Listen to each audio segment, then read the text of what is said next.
अस्सलाम वालेकुम दोस्तों, मैं शाह अब्दुल रहीम अपने इस चैनल पे फिर से हाजिर। बात दरअसल ये है कि ये सिर्फ कम्युनिटी और कास्ट के बेस पे ये बनाया गया है कि हम किस कास्ट से हैं, लेकिन इसको मद्देनज़र नहीं रखना है। ये आम तौर पे है, एक फ़हम के तौर पे है कि आने वाला वक्त किस तरफ रग़बत दिला रहा है। एक मुंजिम तौर पे सबको एक मिली हम आहंगी के तौर पे जोड़ने की तरगीब देने की कोशिश कर रहा हूं मैं इससे, या की जा रही है इससे। उम्मीद है कि आप लोगों को मेरी बात ये समझ में आ जाए। मैं यूँ तो कुछ बड़ा हूँ नहीं, लेकिन उम्मीद है कि एक चिड़िया की चोंच में भरा हुआ पानी बढ़ती हुई आग पे कुछ असर नहीं करेगा, लेकिन उसकी कोशिश रहेगी। इसी तरह से अगर हम सब मिलकर कोशिश करें तो वो कोशिश आज नहीं, जिस्मानी तौर पे नहीं, दुनियावी तौर पे नहीं, नतीजे के तौर पे नहीं, कोई तब्दीली नहीं लाएगी, लेकिन एक जज्बात को उभार देगी जो आने वाले लोगों में पेवस्त हो जाएगी। जब आने वाले लोगों में वो जज्बात पेवस्त हो जाएंगे तो वो घबराने की जरूरत नहीं करेंगे, घबराहट नहीं होगी, सोच में तगय्युर नहीं होगा, वो फिक्स रहेंगे, परफेक्ट रहेंगे और अपने आप को मुस्तहकम और मुंजिम और मुसम्मम इरादे के साथ ले चलने की कोशिश करेंगे। अब बात दरअसल क्या है कि आने वाले वक्त में किस तरह से नजरियात बनाया जाए। पहले जागीरदारी तौर पे निज़ाम था कि ये इलाके के ये जागीरदार हैं, वो इलाके के वो जागीरदार हैं, इस इलाके के ये रईस हैं। बड़े तौर पे इलाकाई तौर पे घेराव था। जब वक्त और हालात ने तब्दीली ली तो मजहबी तौर पे तकसीम का अमल पेश हुआ, तकसीम का अमल पेश हुआ, उसके खाके तैयार हुए, कौन कहाँ जाएगा, किस तरह से रहेगा, कितना हिस्सा आएगा। लेकिन क्या जमीन और जागीरदारी के हिसाब से किसको बांधा गया था? मजहब को बांधा गया था।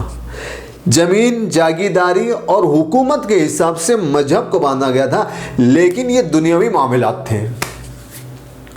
लेकिन अब किस तरह से हमें मुंजिम होना है, वो हमें कबीले के हिसाब से, कास्ट के हिसाब से मुंजिम होना है। और अहम चीज क्या है जिसके वजह से एक दूसरे के दिल बंधे रहे। अगर उसमें सियासत आती है तो हर कोई सियासत में अपना वक़ार, अपनी ताकत, अपनी कुव्वत और अपना जोर दिखाने के लिए एक दूसरे को मात देने की कोशिश करेगा। अगर कबीले और कास्ट के हिसाब से लोग जुड़ते हैं और उनका बुनियादी मकसद दिलों को जोड़ना हो, तो दिलों को जोड़ने में अहम किरदार जो है दिलों की दुरुस्तगी आएगी। और दिलों की दुरुस्तगी उसी वक्त होगी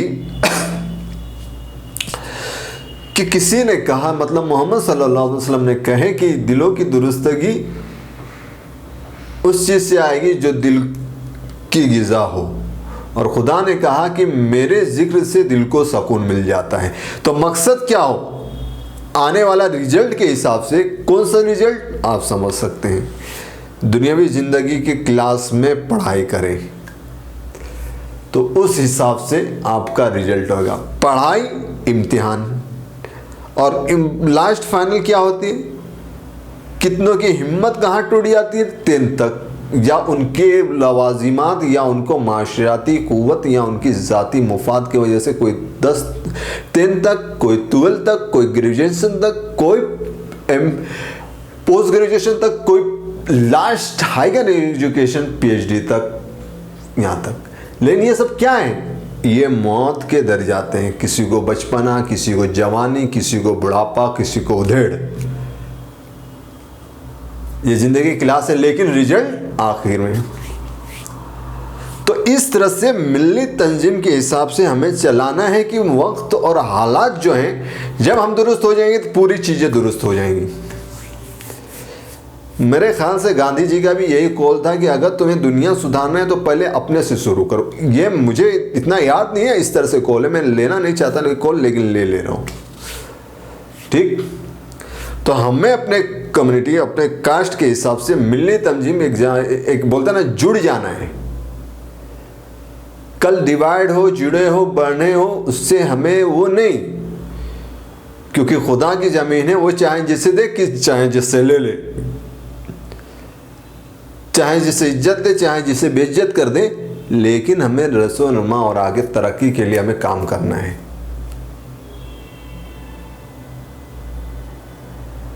और हमें आगे बढ़ना है, चलना है। और उम्मीद है कि आप लोगों को ये फहम और गुमान आपके दिल और दिमाग में उतर चुका होगा और आप तरक्की करते हुए आगे चले जाएंगे। तो जितनी भी कम्युनिटी है, चाहे अल्लवी हो या मियाँ भाई हो या साओ, ये सबको ज्वाइन होना है, मुंजिम होना है कि हमें एक तौर पे देखना है। अगर तंजीम बनाएंगे तो तंजीम में क्या क्या होगा, कौन किस हिसाब से करेगा, बहुत सारी मैटर होगी, लेकिन हमें कास्ट के हिसाब से सबको जुड़ जाना है और यहाँ हिलना नहीं है। ठीक, एक मुंजिम खुद में एक तौर पे बनना है, कौम के तौर पे किसी तरह से है एक कौम हिंदुस्तान में, एक है कौम जो जुड़ी हुई है और वो अपने मुफादात, अपने मुतालिबात को हुकूमत के सामने पेश करते हैं और मनवाने की पूरी कोशिश करते हैं, क्योंकि वो अपने तौर पे जुड़े हुए हैं। तो हमें भी जुड़ना है, वरना वही होगा जैसे गैरों में भी था। एक वक्त था कि अगर बच्चा पैदा भी हो जाए ना, तो वालिद जो है नाम अच्छा रख दे तो आ करके कहा जाता था कि हमारे यहाँ पे बच्चा पैदा हुआ, इस नाम का तुम अपने घर में ये नाम नहीं रख सकते। अगर तुम अपने कबीले कास्ट को ज्वाइन कर लोगे और कुछ भी करोगे तो किसी बाहर वाले की ज़रूरत नहीं पड़ेगी कि तुम्हारे कबीले, तुम्हारे कास्ट में आकर के ये कहे कि तुमने ये क्यों किया, क्योंकि तुम पूरे मुंजिम तौर पे चलोगे। समझे? अगर तुम हुकूमत या किसी तौर पे चलोगे तो उसमें हर कोई अपनी ताकत में, उसमें आपको मुंजिम और ठहरना है भी, एक ठहराव होना है। सैलाब आए तो उसके सामने ठहराव होना है और अपने हिसाब से रुकना है। यही कोशिश करें। उम्मीद है कि मुझे आप लोगों को ये बात समझ में आ रही होगी, क्योंकि वक्त जो है एक सर थे, तो वो कॉम्पिटिटिव एग्ज़ाम की तैयारी कराते थे बच्चों को। तो उन्होंने अपने मुशाहिदे के हिसाब से कहा कि हिंदुस्तान जो है ना 3 दर्जों में जी रहा है। एक तो अंग्रेज़ों के दौर के थॉट से जी रहा है, एक उसके बाद वाले कुछ ज़माने के हिसाब से, बीच वाले ज़माने के साथ, और एक जो है एकदम मॉडर्न हिसाब से। लेकिन हमें इन कोई भी लाइफ स्टाइल, थॉट्स, तस्वुर से हमें मतलब नहीं है। हमें अपने हिसाब से, अपने थॉट्स के हिसाब से जीना है, ना कि सैलाब आए सब बह रहे तो हमें भी बहना है। उसमें सब नहीं बहना चाहते हैं। तो दुनिया का एक दौर जो है ना, एक सैलाब है। जैसे अमेरिका वगैरह में तूफ़ान वगैरह ना, टाइफून वगैरह, उसी तरह से तूफ़ान आते हैं। उन तूफ़ानों में हमें अपने हिसाब से उड़ना है, संभलना है, समझाना है और जम के रहना है, हिलना नहीं है। ठीक, उम्मीद है कि आप लोगों को मेरी बात समझ में आ गई होगी। तो जम जाए, न घबराए और मजबूती से ठहरे रहें। बहुत बहुत शुक्रिया। इस जागीरदारी को तोड़ने के लिए कबीलाई निज़ाम को सोचें और अपना एक मेन को सोच के रखें और जमने की कोशिश करें। बहुत बहुत शुक्रिया। सब्सक्राइब ज़रूर करें।